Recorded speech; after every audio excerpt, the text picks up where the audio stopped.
My wife's demanding changes after wine spill by my best friend at our wedding.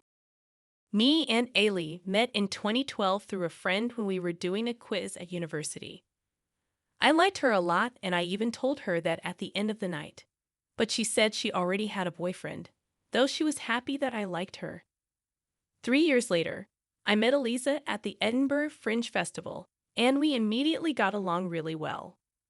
We liked talking about politics, music, movies, everything. It felt like we just clicked, like we understood each other perfectly. Eliza's personality was so vibrant. It's kind of hard to explain, but when I first met her, she seemed really smart and passionate, which surprised me in a good way. After that, we were always together, and I was sure we'd be together forever, even before we got engaged. Ailie came back into the picture when I started a new job at an advertising firm, and she happened to work there too. I got a position doing web design. It was a bit awkward at first because of our past, especially since she was now married to her boyfriend from before. But since I didn't really know anyone else at the firm, and we both had partners by then, I figured it wouldn't hurt to be friends, right? And honestly, I'm glad we did become friends because our connection as pals was stronger than any romantic spark we might have had. Ailie is smart and has a playful personality. I'm pretty dry and sarcastic myself, so we have a fun dynamic together. Elisa doesn't seem to feel comfortable when Ailie is around, especially when the three of us are together. She has mentioned feeling left out or like Ailie is teasing her. Personally, I don't see it that way, it's just how we interact. But there have been a couple of occasions where Eliza ended up in tears because of something Ailie said.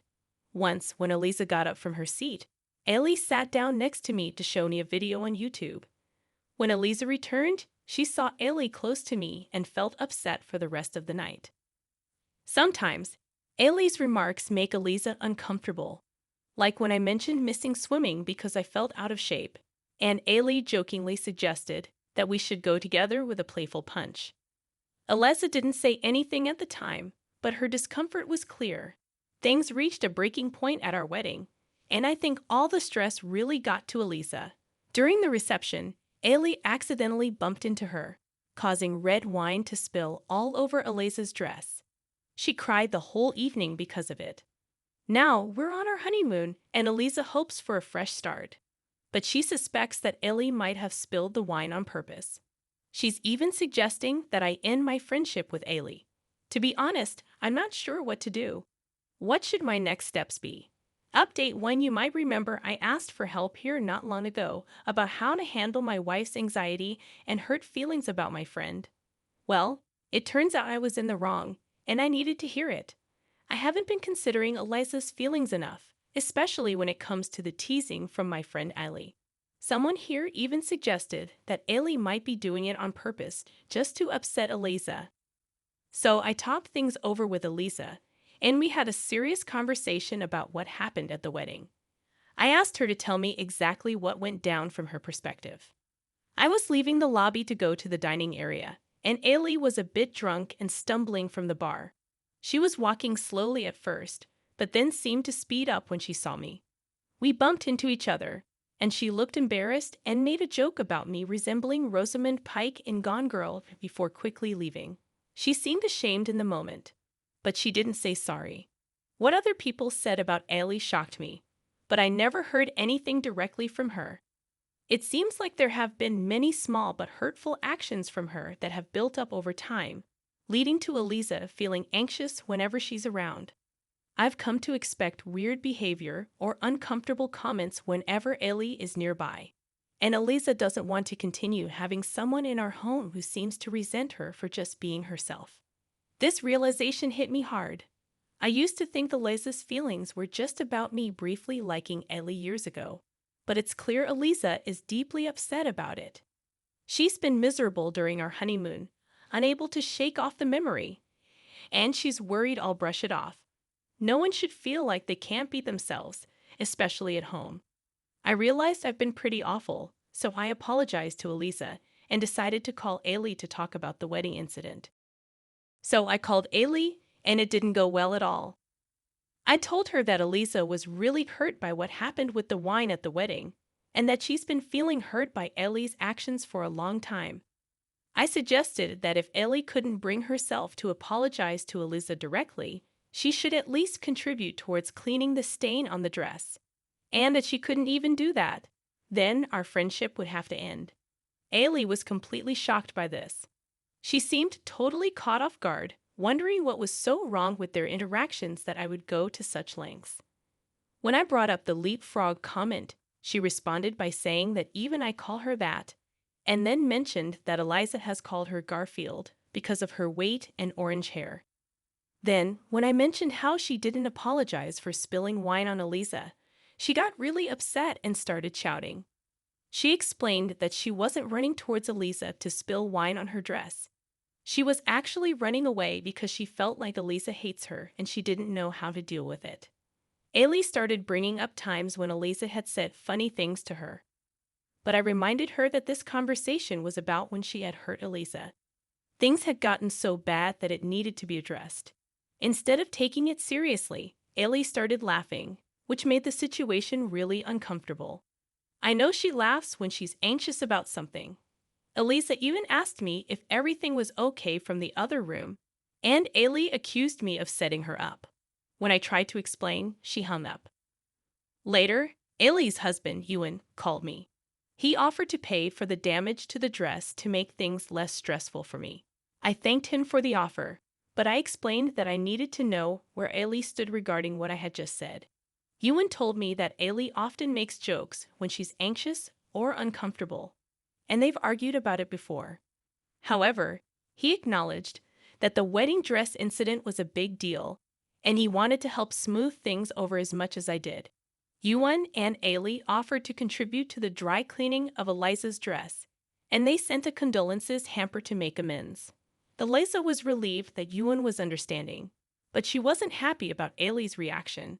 She explained that the Garfield comment was always about Ailie's hair, not her weight, and she felt Ailie was trying to make it seem like both of them had been behaving badly. I agree with Eliza. I've never seen her roast Ailie in the same way. Eliza suggested that we try marriage counseling. At first, I was surprised because we've only been married for a month. But if Eliza thinks we need counseling, then there's obviously a problem. So we decided to give marriage counseling a try. And I'm not sure what the future holds for my friendship with Ailie. Update too, so, after the scolding you gave me last time, you'll be glad to know that Ailie and I aren't talking anymore. And honestly, it's probably for the best. Eliza and I got the condolences hamper in the mail, and it was kind of odd. It was mostly soaps, but not fancy ones like you might expect, just regular ones. There were 2 soap dispensers that had a faint rose scent, but you really had to sniff hard to notice it. Then there were some plain white soap bars that didn't smell like much at all, which was confusing. The only things that made it seem like a proper gift basket were a cheap bottle of Chardonnay and a box of Rose's chocolates, which seemed like more effort than the cleaning supplies you'd find at a nearby pub. The strangest thing in the hamper, though? A pair of women's underwear. Not fancy lingerie or anything, just plain white undies. They were actually a bit dirty, with a faint orange stain on them. It didn't make sense to me because if they were meant for Eliza, they were way too big. And if Ailie was trying to make a move on me, they were still way too big. Plus, why would she pick such gross undies to try and seduce me? It creeped me out so much that I called Ailie to ask why there were soap and dirty underwear in our condolence gift. She kept making sarcastic remarks to her husband about hearing a weird noise on the other end of the line. I didn't get anywhere with her, so I insisted that her husband, Ewan, talk to me instead because dealing with her was like pulling teeth. After some grumbling, she passed the phone over, and Ewan asked what was going on. So I explained the whole situation to him. He seemed surprised when I described the hamper as looking like something a janitor living under a bridge would own. He explained that it was supposed to be a small but luxurious package containing several fancy gifts instead of just cleaning supplies. Apparently, it was supposed to include a bottle of Chardonnay, a bottle of Shiraz, a box of Rose's chocolates, a Lindt chocolate bar, crackers, and assorted cheeses. But somehow, All of that got replaced with leftover soaps and his underwear that Ailie thought was hilarious to send to my wife. He was really sorry and embarrassed about the mix-up, and he promised to pay us for the cost of the missing items. I was really angry at this point, but I tried to stay calm and asked to speak to Ailie again. When she got on the line, I told her she had a chance to fix things, but she blew it.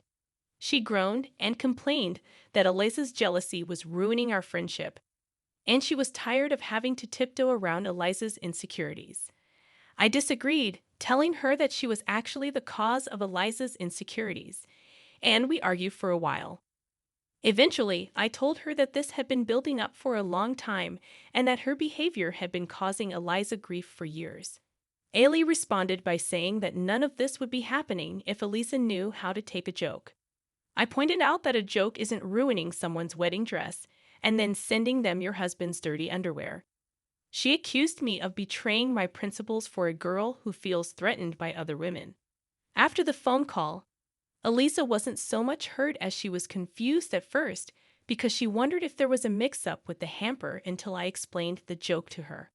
She seemed resigned to the idea that Ailie would always act badly, and I reassured her that the chances of that happening were slim since Ailie had cut me off for defending her. I think the counseling has made us stronger, and in a strange way, I'm glad this happened. If a friendship falls apart the moment you stand up for your loved ones, then maybe it wasn't a strong friendship to begin with. It's a shame I won't be talking to Ewan anymore. He's a great guy. Question. I just hope that you finally feel stupid and you apologize and make it up to your wife. How the fuck didn't you know your friend was bullying your wife is beyond me. Answer. I have apologized to Eliza multiple times. I should have been more assertive with Ailie and told her to cut her shit out then. I'm aware that this is entirely on me for being permissive towards someone who was really just being a bully towards my wife and trying to do better. Question. I'm glad you're seeing the light, but why were you permissive before? Why was it only now did you finally believe her and confront Ailie? Did you like the attention? Was it easier to dismiss your wife's concerns as being petty over a crush than to critically consider her feelings and the situation? Also, don't you still work with Ailie? Answer. I think it was because I saw it as lost in translation, like it was something that worked with me and Ailie but didn't with her, and assumed that she would figure that it was the sort of banter we encouraged and join in at some point. Eliza's from a very sincere, straightforward family that say what they mean and don't necessarily make jokes like I do. The whole idea would be lost on them, and they would be really confused and upset thinking that we were actually insulting each other. Eliza's brother nearly jumped me once just because I said, "That's plenty," when she was rambling on a little. That's a still game reference for the transatlantic pals across the world. I like it when she rambles. I think it's cute, and it's a running joke between us. But he found it so personally offensive, though. Like he thought that I was just telling her to put a sock in it and started ranting at me for disrespecting his sister like that. Eliza started hiding her face in shame. It was that extreme a reaction. I think I should have been paying more attention, though. Eliza told me that when she's tried to chat to her, Ailie's just been like, "I don't do small talk," and they've sat in complete silence. Apparently, when she tried to chat at another time, she was totally noncommittal and yawned so loud that it woke up our dog. I only found this out recently because Eliza didn't want to inconvenience me, and I feel so ashamed of my behavior. I felt like there was just crossed wires, but Ailie really was bullying Eliza and finding creative ways to essentially make her uncomfortable and squeeze her out of our dynamic. I don't know why or how she thought any of that was appropriate, but it's irrelevant as my wife should never be scared of telling me how she really feels. Yeah, I work with Ailie. That is a complication that I hadn't considered. I wouldn't worry about her causing drama in the workplace because she values her job greatly, but I wouldn't be surprised about some passive-aggressive attitude being thrown my way. Oh well. I guess I'll have to wait and see what happens, but I'm uninterested in any form of reconciliation if she's going to be that disrespectful.